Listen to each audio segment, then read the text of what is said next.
Herkese selamlar. Bildiğiniz tüm tarifleri unutturacak, lokum gibi tam ölçülü, çok lezzetli, fırında kıymalı biber dolması tarifi yapıyoruz bugün. Bugün 1 kiloluk dolmalık biberim var elimde ve 1 kiloluk dolmalık biberimle fırında yumuşacık lokum gibi üstü kurumadan tüm püf noktalarıyla fırında dolmalık biber tarif vermek istiyorum. Hadi vakit kaybetmeden hemen biberlerimizi temizleyerek başlayalım. Şimdi dolmalık biberlerimizin şu kafa kısımlarını bugün kullanmayı düşünmüyorum.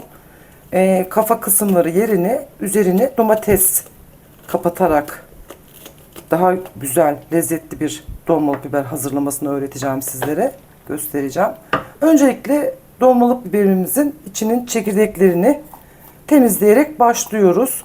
İçerisinde hiç temiz çekirdek kalmadan güzelce tüm çekirdeklerini ayıklıyorum. Şöyle.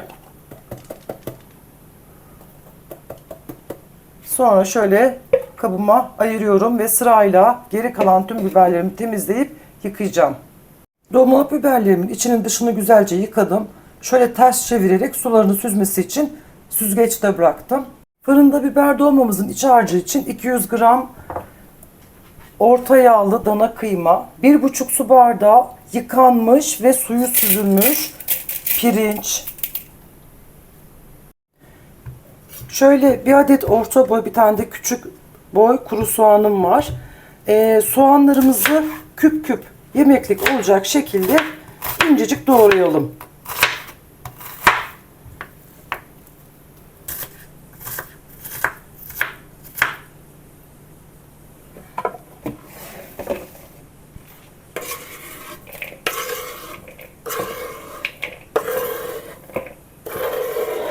Evet, 2 tane kuru soğanımızı küp küp doğradık. Şimdi bazıları sever, bazıları sevmez, bilemem onu, ama ben 2 diş, şöyle büyük diş hatta, sarımsak rendeleyeceğim. İçerisine gerçekten de fırında biber dolmasının içerisine lezzetine lezzet katıyor arkadaşlar. Şu şekilde rendemizi de yapalım.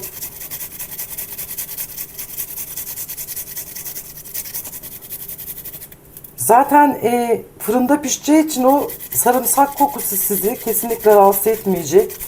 Sarımsak bağışıklığı güçlendiren, hem de yemeklerimize lezzet katan, sağlığımıza çok faydalı olan bir yiyecek. Mümkün olduğunca ben yemeklerimin çoğuna sarımsak eklenebilecek tarz olan yemeklerimin çoğuna sarımsak eklerim. Sizlere de tavsiye ederim. 2 diş sarımsağımızı da rendeledik içine. Şimdi sıra geldi baharatlarını eklemeye. İçinde kıyma ve et bulunan bütün yemeklere kimyon çok yakışır. Şöyle 1 çay kaşığı dolusu kimyon ekliyorum. Şöyle göz kararı 1 çay kaşığı olacak şekilde karabiberimi ilave ettim. Yani burada acı sevenler pul biber de ekleyebilirler. Hani çocuklar bizim sevmediği için ben eklemeyeceğim. Şöyle 1 tatlı kaşığı kadar kendi kurutmuş olduğum kuru nane ekliyorum. Değil, hemen şu şekilde 1 tatlı kaşığı kadar yemeklik tuzumu da ilave ettim. Şunu şöyle kenara ayırayım. Ve yarım demet yıkanmış, ayıklanmış, olmazsa olmaz içerisine maydanoz. Küçük küçük, ince ince yarım demet maydanozumu güzelce kıyıyorum arkadaşlar.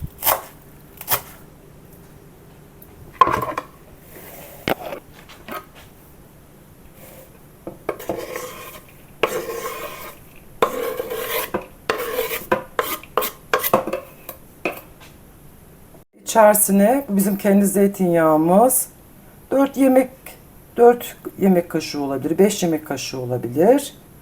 Zeytinyağını pirinçler çok sever. Yumuşacık yapacak. Şöyle göz kararı 4-5 yemek kaşığı kadar zeytinyağı ilavesi yapıyorum.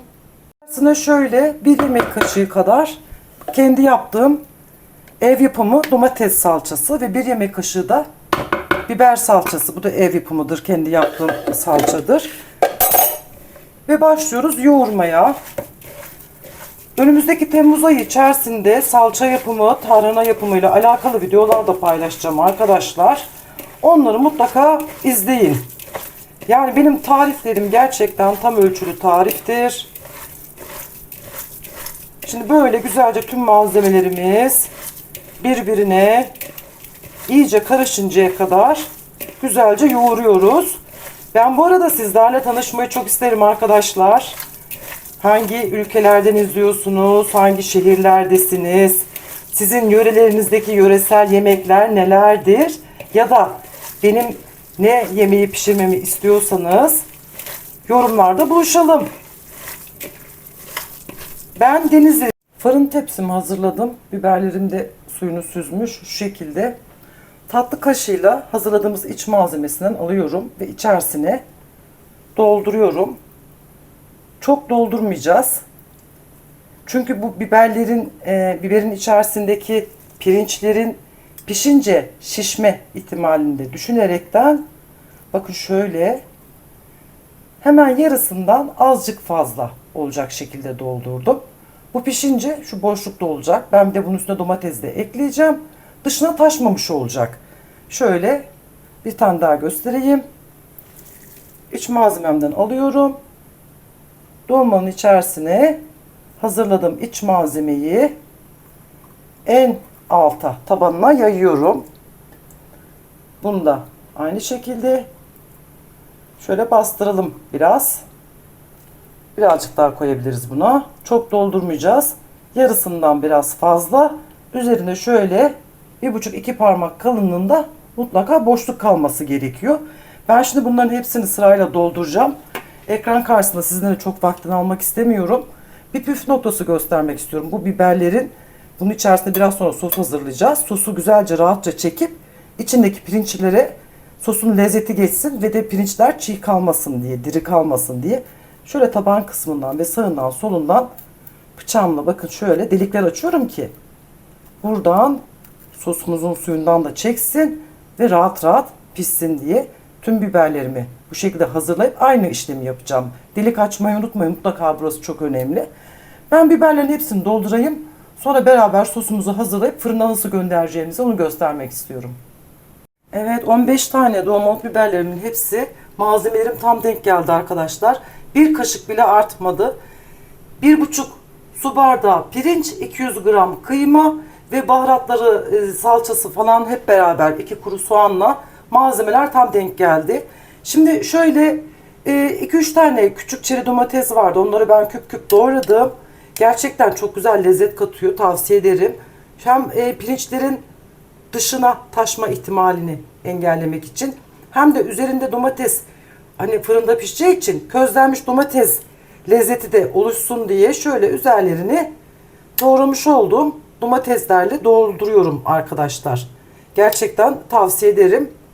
Bu şekilde hazırlayabilirsiniz biber dolmanızı. Ben yıllardan beri böyle yapıyorum. Yiyenler çok beğenirler benim yemeklerimi. Elim lezzetlidir yani. Genel olarak hemen hemen bütün yemeklerin püf noktalarını bilirim. Hangi yemek sağlığa sakıncalı, kaç kalori, kaç kişilik yemek ne kadar ölçüyle çıkar. Abone olmayanlar beni takip edebilir arkadaşlar. Gerçekten yemeklerim çok lezzetli ve tam ölçüsündedir. Ben şimdi geri kalanları da şu elimdeki domatesleri bitirip doldurayım. Sonra sosunu hep beraber hazırlayalım. Şimdi şöyle derin bir kase seçmeye çalıştım. 1 yemek kaşığı biber salçası. Dilerseniz domates salçası da ilave edebilirsiniz biber salçası yerine. Benim ev yapımı olduğu için, tuzu içinde olduğu için ayrıca bir tuz koymayacağım. Şayet hazır salça kullanacaksanız mutlaka içerisine 1 tatlı kaşığı tuz ilave edin arkadaşlar. Şöyle göz kararı birkaç yemek kaşığı olacak şekilde yağımı ilave ettim. Ve üzerine 2 su bardağı sıcak kaynar su da olabilir. Benim bu biraz ılımış. Çekim yaparken şöyle bir çırpıcı alayım. Güzelce salçanın su içerisinde pürüzsüz bir görüntü almasını sağlıyoruz. Evet, eridi şimdi. Ben bunu cezveye alacağım. Tepsiye doldurması rahat olsun, sağa sola dökülmesin diye.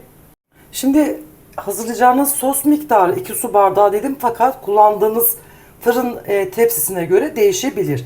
Önemli olan şu dolmalık biberlerimizin yarısına kadar sos gelmiş olması gerekiyor. Şöyle şu kenardan dökelim. Dur, gözüküyor mu? Gözükecek olan bir yerden dökeyim. Şöyle göstereyim sizlere. Şu şekilde kenardan sosumu döküyorum. Bakalım biberlerin yarısına kadar sosum gelecek mi? Evet. Benim için yeterli. Şöyle cezvenin içerisinde bir çalkalayıp azıcık daha dökebilirim. Hemen çok azıcık daha su çalkaladım. Bunu da şöyle ilave edeyim. Tam denk gelsin yarısına kadar. Şimdi oldu. Tam burada sizlere çok önemli bir püf noktası anlatmak istiyorum. Bunu fırın kağıdıyla saracağım. Bazı videolar izlediğim zaman çok üzülüyorum ben. Evinize kesinlikle alüminyum folyo sokmayın arkadaşlar. Özellikle alüminyum folyo ısıyla etkileşim haline girdiği zaman kanserojen madde içeriyor. Alüminyum folyo yüzünden birçok kişi hayatını kaybetmiştir. Asla alüminyum folyo kullanmayın. Ben şimdi bunu güzelce fırın yağlı kağıtla nasıl sarıp kaç derece fırına göndermemiz gerektiğini sizlere göstereceğim. Şöyle fırın yağlı kağıdın dört bir tarafından bağladım arkadaşlar. 200 derece önceden ısıtılmış fırında alt üst ayarında fansız bir şekilde 30 dakika biber dolmamız piştikten sonra çıkardım. Şimdi 35 dakikadır fırında olan dolmalarımın üzerini açıyorum. Hafiften kızarmaya başlamışlar. Şimdi biberlerimiz nar gibi kızarsın kenarları diye bir 10-15 dakika daha fırına tekrar gönderiyorum. 200 derece sıcaklıkta alt üst ayarında. 35 dakika fırın yağlı kağıt üzeri kapalı şekilde fırının alt üst ayarı 200 derecede önce pişirdim. Sonra fırın yağlı kağıdımı çıkartıp 15 dakika daha fırında tuttum. Mis gibi biber közlemesi, içi yumuşacık. Fırında biber dolması gerçekten çok lezzetli gözüküyor. Hemen size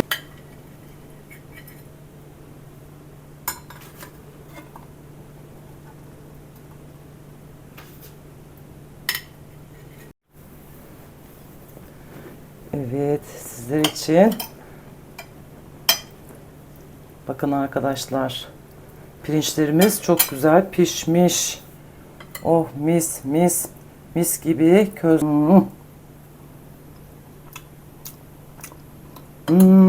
Arkadaşlar harika. Çok güzel, mis mis. Evet, bir videomuzun daha sonuna geldik. Umarım videom da sizlere faydalı olabilmişimdir. Bir sonraki videoda görüşmek üzere. Tarifimi deneyecek olanlara afiyet olsun.